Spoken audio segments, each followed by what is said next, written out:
Ration card নাগরিকত্বের বৈধ প্রমাণ নয়, জানালো দিল্লি পুলিশ। বাধ্যতামূলক এই দুটি নথি। সীমান্তে অনুপ্রবেশ ঠেকানো যাচ্ছে না, চেনা যাচ্ছে না ভিড়ে মিশে যাওয়া বিদেশিদের। এমন পরিস্থিতিতে ভারতের নাগরিকত্ব প্রমাণ করার ক্ষেত্রে নয়া মাপকাঠি বেঁধে দিল সরকার। কেন্দ্রীয় স্বরাষ্ট্র মন্ত্রকের অধীনস্থ দিল্লি পুলিশ জানিয়েছে, আধার, প্যান ও রেশন কার্ড দেখালে আর নাগরিকত্ব বলে গণ্য করা হবে না। পরিবর্তে দুটি অন্য নথির মধ্যে যে কোনো একটি নথি থাকা বাধ্যতামূলক করে দিল। বাংলাদেশ, পাকিস্তান এবং মায়ানমারের মতো দেশ থেকে প্রচুর পরিমাণে রাজধানীতে ভিড় করছে বলে অভিযোগ। ঘুরপথে আধার কার্ড, রেশন কার্ড বানিয়ে ভারতের নাগরিকত্ব হিসাবেই ঘোষণা করছে তারা। এমনকি তারা বসবাস করছে বলে অভিযোগ উঠেছে বারবার। দিল্লি পুলিশ তরফ থেকে নাগরিকত্ব প্রমাণ করার ক্ষেত্রে নয়া মাপকাঠি বেঁধে দেওয়া হলো। এখন থেকে দুটি নথি নাগরিকত্বের প্রমাণ হিসাবে ধরা হবে বলে জানিয়েছে তারা। দিল্লি পুলিশ জানিয়েছে, সন্দেহভাজন বিদেশি যারা বেআইনিভাবে দিল্লিতে বসবাস করছে, নাগরিকত্বের প্রমাণ হিসাবে তাদের ভোটার আইডি এবং পাসপোর্ট দেওয়া হবে। দিল্লি পুলিশের এক আধিকারিক সংবাদ মাধ্যম বলেন, তথ্য যাচাই করতে গিয়ে দেখলাম বেআইনি ভারতবাসীরা রেশন, প্যান কার্ড তৈরি করে ফেলছেন। ভারতের নাগরিকত্বের প্রমাণপত্র হিসাবে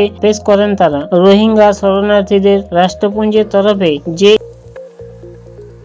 হয়েছিল তাও দেখান। তাই নাগরিকত্ব প্রমাণের ক্ষেত্রে ভোটার আইডি কার্ড এবং পাসপোর্ট বাধ্যতামূলক করা হয়েছে। দুটির মধ্যে যে কোনো একটি থাকতেই হবে বলে জানানো হয়েছে। পরিসংখ্যান প্রকাশ করে জানানো হয়েছে, এই মুহূর্তে দিল্লিতে ৩৫০০ পাকিস্তানি নাগরিক রয়েছেন, যাদের মধ্যে ৫২০ জন মুসলিম। তাদের মধ্যে থেকে আবার ৪০০ জনকে ইতিমধ্যে অটারি সীমান্ত দিয়ে ফেরত পাঠানো হয়েছে। পহেলগাঁও হামলার পর পাকিস্তানি নাগরিকদের ক্ষেত্রে পাঠাতে তৎপর হয়েছে সরকার। আর সেই আবহে এই ঘোষণা। কেন্দ্রীয় স্বরাষ্ট্র মন্ত্রকের অধীনস্থ দিল্লি পুলিশ জানিয়েছে, আধার, প্যান এবং রেশন কার্ড প্রশাসনিক ও সামাজিক কল্যাণমূলক কাজে নথি হিসাবে গৃহীত হবে, কিন্তু ওই সব নথি নাগরিকত্বের প্রমাণপত্র নয়। এই মুহূর্তে মূলত দুটি নথিকে নাগরিকত্বের প্রমাণ হিসাবে স্বীকৃতি দেওয়া হয়েছে। আধার যদিও পরিচয়পত্র, কিন্তু তা নাগরিকত্বের প্রমাণপত্র নয়। প্যান কার্ড কর সংক্রান্ত কাজে ব্যবহৃত হয়। রেশন কার্ড ব্যবহৃত হয় জনকল্যাণমূলক প্রকল্পে। এর কোনোটিই নাগরিকত্বের প্রমাণপত্র হতে পারে না। তাই জন্মের শংসাপত্র এবং নিবাসের শংসাপত্রই নাগরিকত্বের প্রমাণ হিসাবে ধরে কেন্দ্র। জন্মগ্রহণকারীদের শংসাপত্র প্রদানের মাধ্যমে